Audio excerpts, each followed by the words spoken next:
Hey all, welcome back to the channel. It's the start of a new week, and that means it's countdown day. That's the way we always do Monday around here, baby.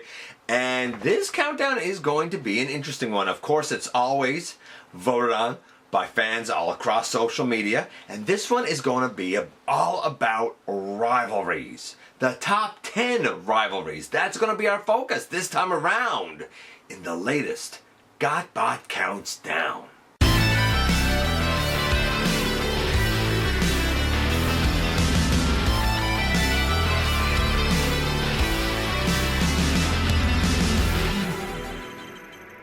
Hey all, welcome back to the channel. I'm your host, your most humble of hosts, Dennis Moulton, aka GotBot. As always, man, please like, comment, share, of course, subscribe, and while you're at it, light them up, baby.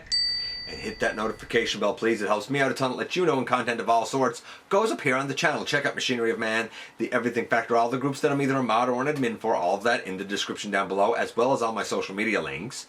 If you're in a position to help the channel to grow, you can use the donate link, check us out on Patreon. See what we offer to you through Teespring, or of course hit the join button right here on YouTube to become a channel member. And we're talking about top 10 Transformers rivalries, of course, as I said, as voted on by fans all across social media. And a rivalry is really a competition, so to speak, between two opposing forces at its kind of bare definition. And sometimes this can be a friendly competition. We're playing a game of checkers. Sometimes it can be something a little more profound, like a sporting event. Sometimes it's frenemies. Sometimes it's outright enemies. Sometimes it's arch nemesis, and everything is on the line. So rivalries come in all forms, and the voting really shows that. So without any further ado, we're going to kick things off, of course, with our honorable mentions first, and we have 4 this time. First things first, Transformers Prime, Bulkhead, and Breakdown. It got some votes. It did not get enough to make it on the list. I find it interesting. I don't really recall a story right now off the top of my head where the two of them were like opposed to one another. However, both of them do sort of fill the same role for their team, where they're a big burly muscle of the group, and maybe is being kind of diametrically opposed like that is what has made them be seen as rivals. Or maybe there is a backstory there that I'm just not recalling right now. Either way you cut it, I think that they are an unexpected but kind of a welcome addition to the honorable mentions. We also had Devastator and the Dinobots. I thought that that was going to be higher because as a lad I really felt like that Devastator's kind of prime sort of nemesis were the Dinobots, but not everybody felt that way. Ginrai and Overlord, or Jinrai and Overlord, depending on how you want to pronounce it. Great one. Really great one. It's nice to see some votes for that part of the fiction that we don't often get a lot of voting for. But yeah, what a really, really great story and great rivalry that was built there. And from the comics, again, I don't really know this. It's from the old, I think, Marvel comics, maybe even Marvel UK. I'm not sure now. I don't really know this, but the fans who voted for it very much said, yeah, #1 rivalry. It got to be the top one. And I'm sure the fans of the comics would know why much better than me. I'm talking, of course, about Galvatron and Ultra Magnus. Not a rivalry that I really know all that well, because I just don't know the comics all that well. Anyway, you cut it, all of those, they are just honorable mentions. None of them actually made the final list. So who did? Well, you know what we're going to do. We're going to kick things off with number 10 first. Now, number 10, you might call frenemies? Maybe.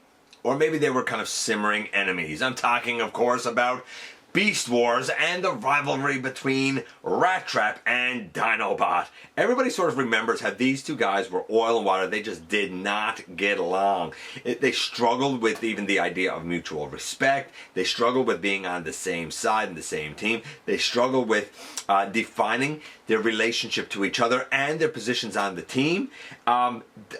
They just did not get along. It was such a strange relationship they had, because on the one hand, you could see that the friction was very kind of real between them, in that they could never kind of find common ground. But at the same time, as the show evolved, as their roles evolved, there also seemed to be this kind of simmering, just underlying mutual respect that they kind of struggled to have as well.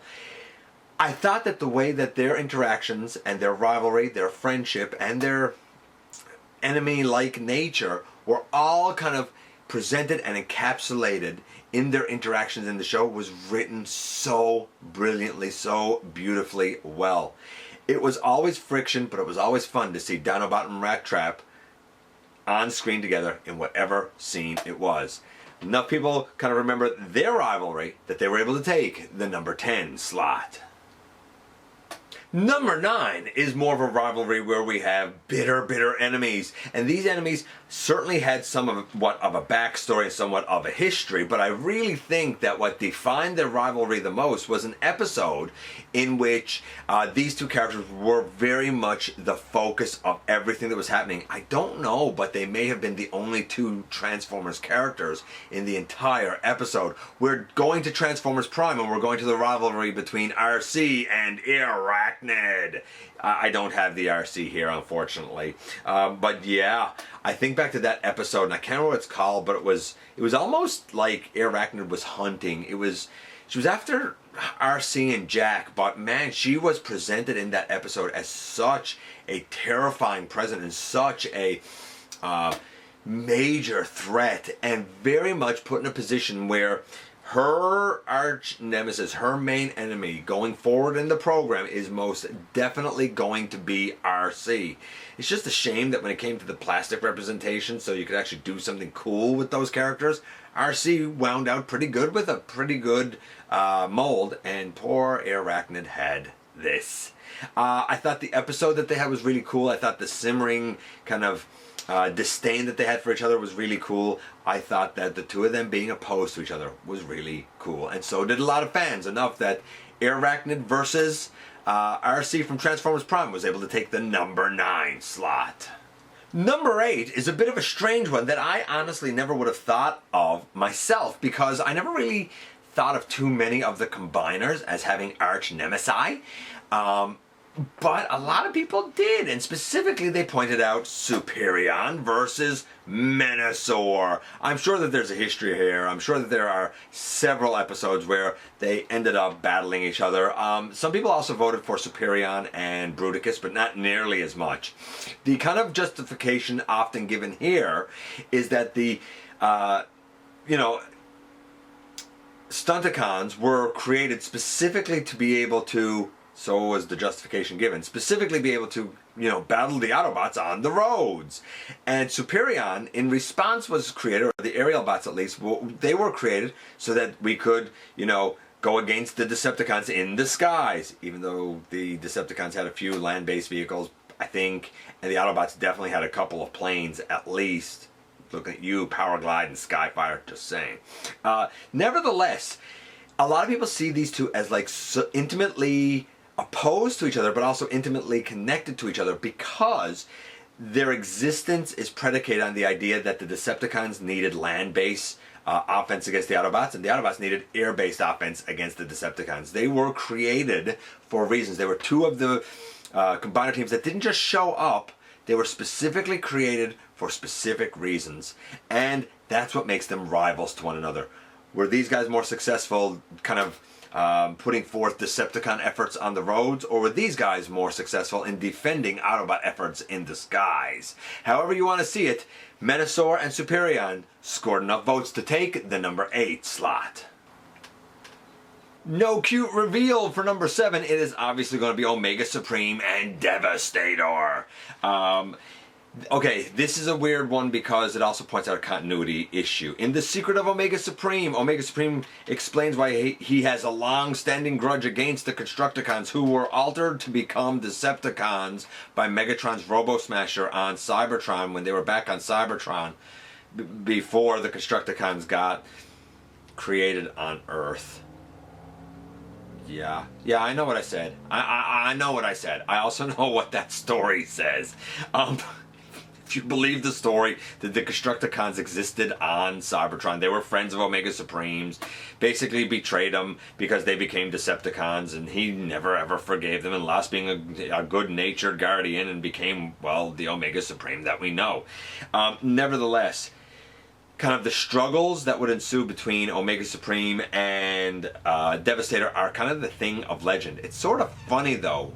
While I acknowledge that and see the two of these definitely as rivals, I never really thought about it until recent years, as I honestly, as mentioned earlier, did find Devastator was more of a rival to the Dinobots. Just goes to show that until you really sort of start to analyze things, the things that we think, the things that we believe, might not make the most sense. Maybe don't look into the things we love, like Transformers, too deeply. Just enjoy them for the big robots that they are. While I don't particularly remember this as a main rivalry myself, a lot of fans did. Several of them, as a matter of fact, enough that Omega Supreme versus Devastator was able to take the number 7 slot.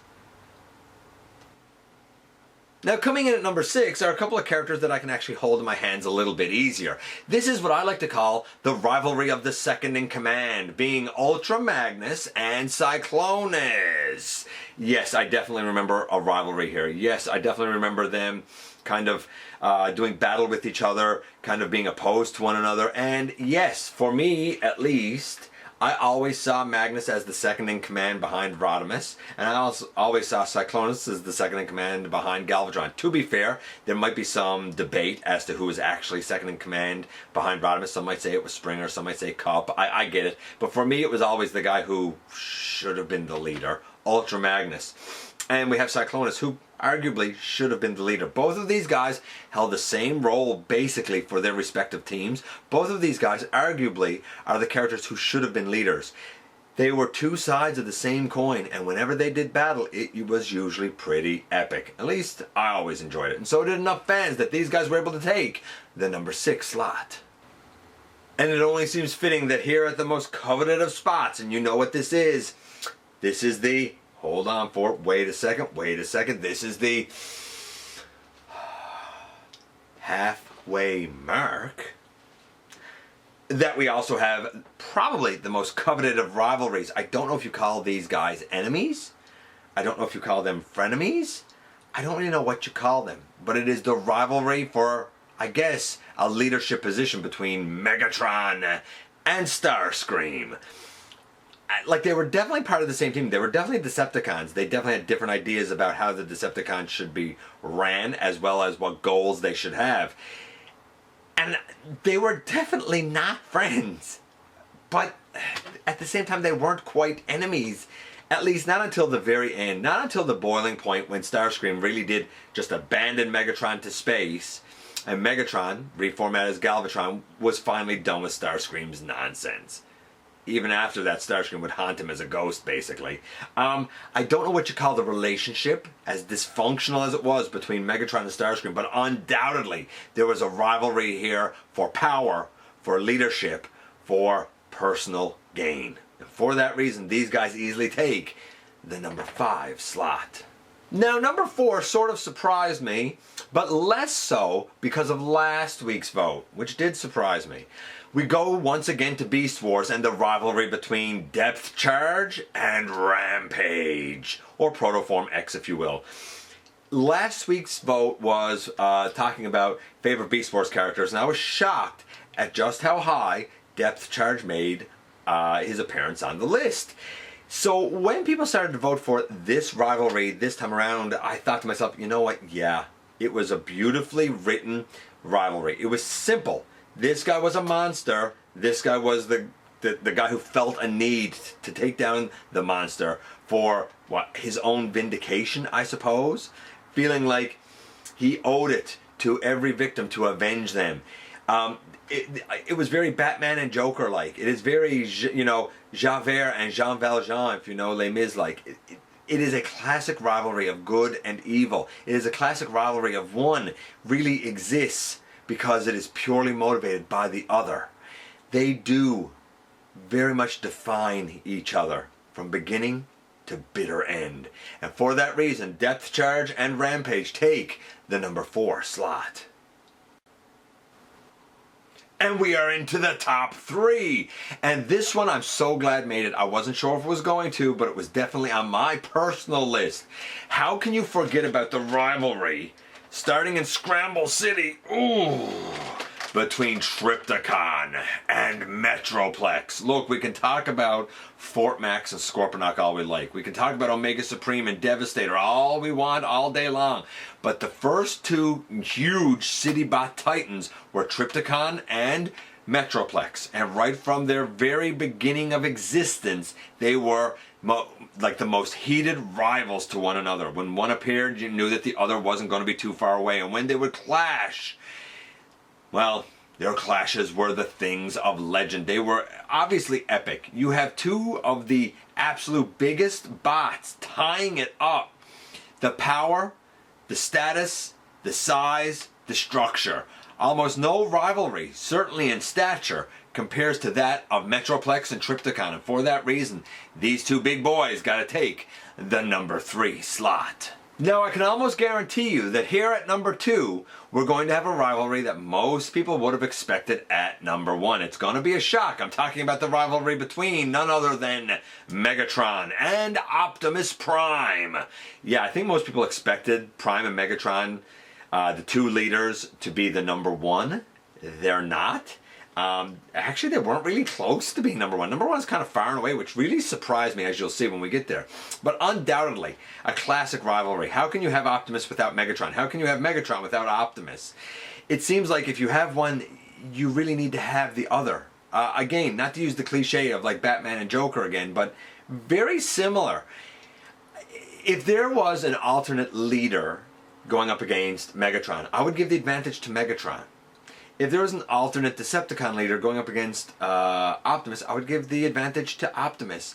Even times when we saw Optimus and Galvatron, and that was rare, I know, but the couple of times that it happened, it didn't feel right because it wasn't Optimus and Megatron. If you're going to have Galvatron, you should probably have Rodimus. By the way, fun fact, Galvatron and Rodimus, not on the list, but they did get a couple of votes. The most classic of encounters. If you are just starting and collecting, and you buy an Optimus, you need a Megatron. If you buy a Megatron, you need an Optimus. No, there are no two more sides of the same coin. Perhaps no two more recognizable characters than Megatron and Optimus Prime. And for that reason, they take the number 2 slot. So who could possibly be at number 1? Number 1 was a complete shock to me, but far and away won with a high number of votes. I'm talking about the rivalry between Soundwave and Blaster. Now, yes, this is the FOC Blaster. Before anybody says that there should be a War for Cybertron Blaster, there's going to be in Kingdom. Before you ask if I'm getting it, I don't know. We'll see. I assume it's going to be a remold of this. I did do a custom kind of using this mold a long time ago that I reviewed here on the channel. Nevertheless, yeah, this rivalry a bit surprising because we had Soundwave around right through Season 1 and we didn't even get Blaster till Season 2. And then we learned, whoa, they're both cassette players. They both have cassette minions. They are, again, two sides of the same coin. But then their rivalry would become super heated, especially in the Japanese fiction, when they would go so far as to have a battle where they absolutely destroyed each other. So much so that Blaster had to be rebuilt as Twincast and Soundwave had to be rebuilt as Sound Blaster. It's very hard to argue with a rivalry so intense that leads to the absolute destruction and reconstruction of both members of the rivalry. But that's exactly what happened with Soundwave and Blaster. And for that reason, they take the number 1 slot. So there you have it. Once again, we've gone from 10 down to 1. And this was a fun one. A lot of interesting rivalries. I mean, we had animated Bumblebee and Blur. We had Transformers animated Optimus Prime and Sentinel. We had, from the comics, from the Marvel comics, we had Megatron and Ratchet. We had, who else do we have here? Dinobot and Beast Wars Megatron. We had Tarantulas and Cheetor. Barricade and Bumblebee from the films. Who else did we have here? Cheetor and Silverbolt got a vote, but I don't get that one, honestly. Prowl and Desks, I don't get that one. It must be a comics reference. I love this one. Because of Jet Judo, we have the Lambo Brothers and the Seekers. I thought that was a great one. I loved that one. What else did we have here? Skylynx and Predaking, that was a wonderful one. RID 2001 Optimus Prime and Ultra Magnus. Silverbolt and Black Arachnid until they finally got together. Six Shot and Magnus. Yeah, that one really does count as well. That's a great one. Another one I don't get, Oxygen and Jetfire. Because you Ross, I don't know. I don't get that one. Some people tried to vote for stuff that made no sense. Like some people voted for like Hasbro and the fans. So you know, some people voted for like first party and third party. Like there were some weird votes. Hotshot and Override from Cybertron, Rodimus and Galvatron, as I previously mentioned. And let's see, who else can I kind of throw in there as one last example? What about this one? Slipstream and Windblade. Yeah. As a matter of fact, I'd like an official Slipstream, please. There you go. There are the top 10 rivalries in all of Transformers, and then some.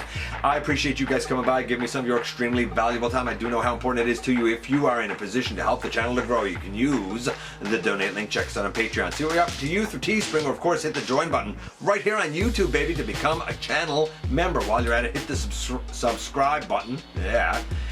And don't forget that somehow, some way, each and every single solitary day, you sitting right there, you standing right there, you kneeling right there, whatever it is you're doing, you do make a difference.